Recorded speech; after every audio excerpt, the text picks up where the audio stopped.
ভাই, মানুষ মানুষের ভাবে মহব্বত না থাকলে কি হবো? মানুষ মানুষের ভাবে না থাকলে কি হবো?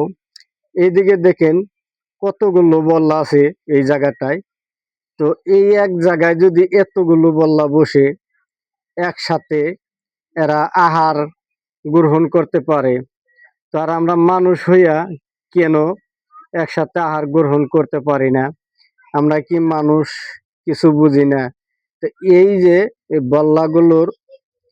বল্লাগুলোর ভিডিওটা দেখে আপনারা একচুয়ালি ইয়ার দ্বারাই আপনারা সবাই শিক্ষা লওয়া উচিত, আরো নিজেকেও ভালো একটি কাম করা উচিত। তার কারণ দেখেন এইরকম এতটি বল্লা যদি একসাথে বসে খাইতে পারে, আমরা কেন মানুষ হইয়া একসাথে খাইতে পারি না? আশা করি আপনারা যদি এই ভিডিওটা ভালো লাগে লাইক কমেন্ট শেয়ার ফলো করে দিবেন। তো আরো ডাইলের মতো যদি ডাইল হয় অল্প জালে সিজে, আর নারীর মতো যদি নারী হয় অল্প কথাই বোঝে। আশা করি আপনারা লাইক কমেন্ট শেয়ার ফলো করবেন।